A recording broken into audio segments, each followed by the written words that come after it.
Hello learners, welcome back to the channel economics at ease. और आज हम continue कर रहे हैं वही इलास्टिसिटी ऑफ डिमांड के चैप्टर्स के जो न्यूमेरिकल्स अनसॉल्व्ड है with solutions I am providing you. Okay, and if you want more solved numericals like this, hit the subscribe button and keep learning with me. Okay, so I'm going to share it. First, the questions that is from Sandeep Garg book. Okay, today we are going to do 42, 43 and 44. 42, 43 and 44. Okay.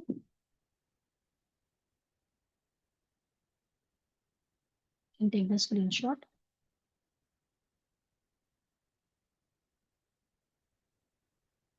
अब आप ले लो 42, 43 and 44. Okay.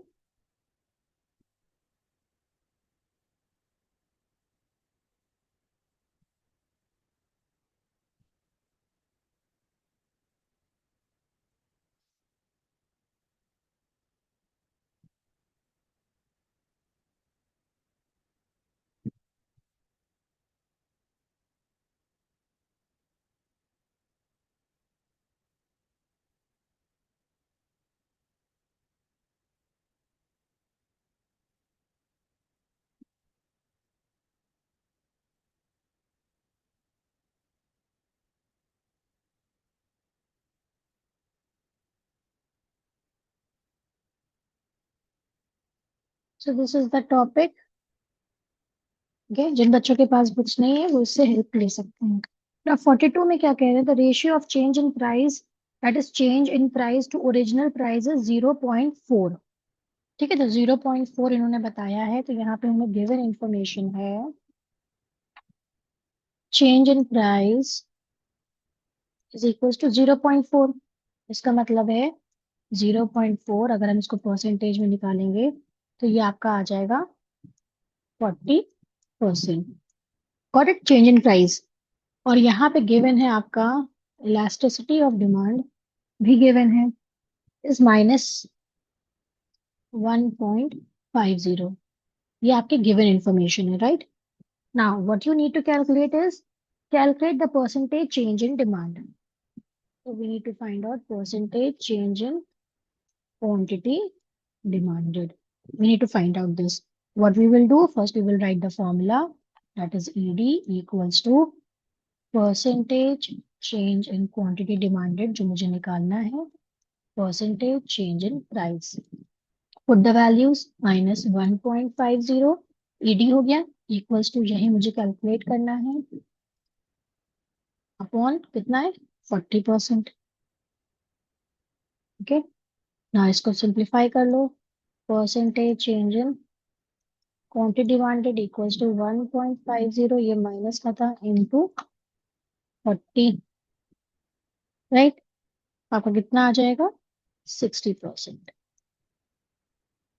Is your answer. Okay, बहुत simple था question. Take the screenshot.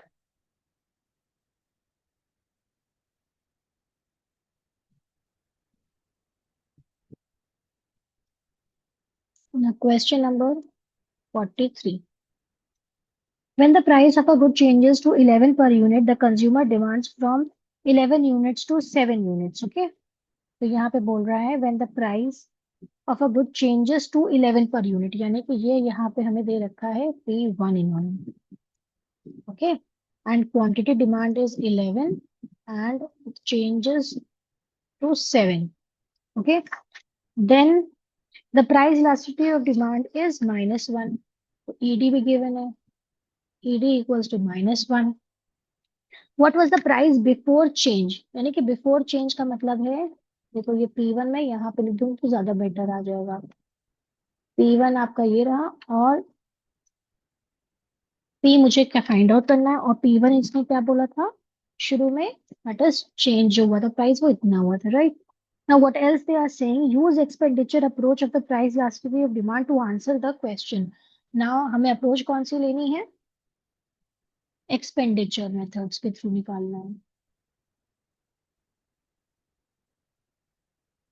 Expenditure method हमें apply करना है, ठीक है? नाउ व्हेन, अब आप ये लिख सकते हैं price elasticity of demand is equals to -1, then expenditure remains constant, ये हमें पता है ना, -1 पे है। इसका मतलब क्या है? ओरिजिनल एक्सपेंडिचर जो आपका होगा वो कितना होगा? इज इक्वल्स टू 11 × 7, ये वाला मैंने ले लिया, तो आ गया 77। पी नहीं, सॉरी, ओरिजिनल क्या होगा, हमें पी नहीं पता है ना, तो ओरिजिनल आपका आ गया P × 11। जस्ट वेट, P × 11 होना चाहिए ओरिजिनल का, ठीक है। देन न्यू एक्सपेंडिचर का कितना होना चाहिए, हमें पता है ना, एक्सपेंडिचर मेथड निकालना है तो P × क्वांटिटी करते हैं ना, प्राइस इंटू क्वांटिटी, यही फॉर्मूला लगाएंगे। तो प्राइस कितना है? 11 × 7, so you will get 77। Now इसमें क्या होता है, कांस्टेंट रहता है, यानी कि चेंज नहीं आता, यानी कि यहाँ पे भी टोटल एक्सपेंडिचर ओरिजिनल भी 77 होगा, और T1 जो प्राइस चेंज हुआ आपका, तब उसका भी 77 होगा। यानी कि इसका मुझे प्राइस कैसे पता चलेगा? ना, both expenditures are equal.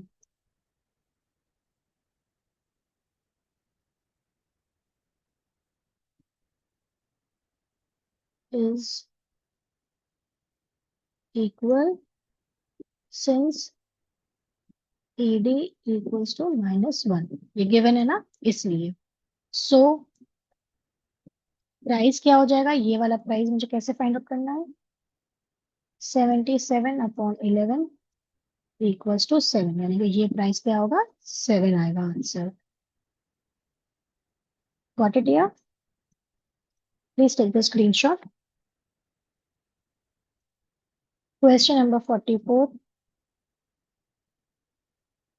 Commodities A and B have equal price elasticity of demand. अब दो कमोडिटीज हैं, एक ए है, एक बी है।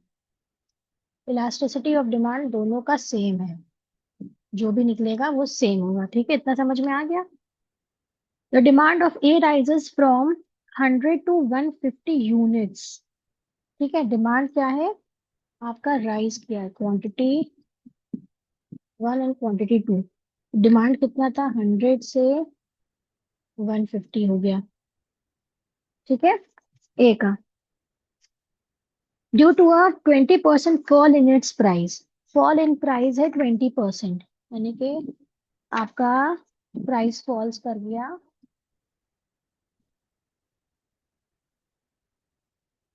20%। Got it? इंफॉर्मेशन ऑन लिख ली। नाउ डेल्टा क्यू कितना आ जाएगा? Delta Q equals to Q1 - Q equals to 150 - 100 equals to 50। ED equals to percentage change in quantity demanded upon percentage change in price. Now put the value, ठीक है। ये आपका quantity कितना आया, percentage change in quantity demanded equals to delta Q upon Q into 100. You will get delta Q is 50 upon 100 into 100 equals to 50। ये इतना आ गया।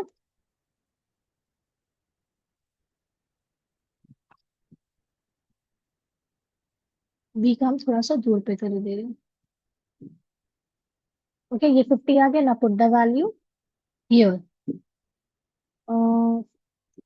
50 upon -20, right, यही तो होगा, इक्वल्स टू -2.5। अब -2.5 देखो क्या है, ये ईडी निकला कैलकुलेटर से, ठीक है। ED equals to -2.5। अब बोला क्या है, जो ए का है वही वो बी का है, तो बी का भी हमने यही लिख दिया, राइट, -2.5। Got it? या इतना समझ में आया आपको? ठीक है। अब लेकिन क्या पूछ रहा है ये, कि calculate the percentage fall in demand of B if its price rises by 8। अगर उसका प्राइस राइज करता है, प्राइस राइजेस बाय 8, यही तो बोला, 8%। तो हम क्या करेंगे, simply elasticity demand of B 2.5 into price rise करा तो हमने 8 से मल्टीप्लाई करा, तो आपका आ गया -20%, क्योंकि ये माइनस में ही है, आंसर है ना। So percentage falls in demand of B is equals to 20%. This is your answer. ठीक है, please take the screenshot now. थोड़ा सा टाइम मुझे लग रहा है हो जाएगा, 45 क्वेश्चन भी कर लेते हैं। A consumer buy 70 units of a good at price 10 per unit. Okay, तो क्वांटिटी है आपकी 45 यूनिट्स एंड प्राइस है आपका 10। ठीक है, when price falls to 8, price क्या हुआ, falls to 8, the consumer buys 23 units, 23 units. तो डेल्टा क्यू पहले कर लो, Q1 minus Q, delta P equals to P1 minus P, 23 minus 45। अच्छा देखो, इसकी जरूरत नहीं है लेकिन मैंने कर दिया तो मैं लिख के दे रही हूँ। तो 23 माइनस 45, कि मैंने क्वेश्चन तो पूरा पढ़ा नहीं ना आपका।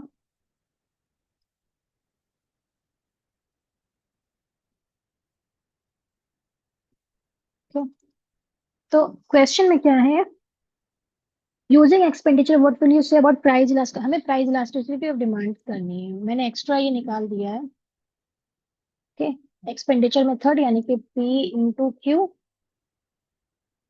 तो आपका ये आया 10 इंटू 45,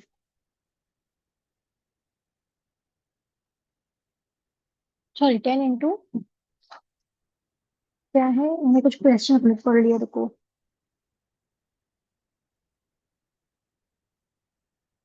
17 था और 10 था, जस्ट वेट, मैंने कुछ गलत क्वेश्चन कर दिया है, वेरी सॉरी, मैंने गलत तरह का क्वेश्चंस पढ़ ली हूँ।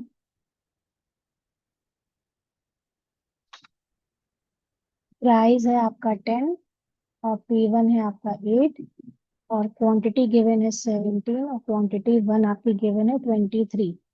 नाउ टोटल एक्सपेंडिचर दोनों का क्या होगा, P into Q, P into Q, तो इसका आ गया 170 एंड इसका आ गया 184।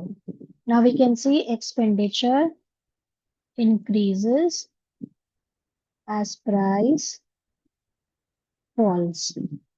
So demand is elastic. With this, we come to the end of this part here. Hope you understand it and follow for more. Thank you.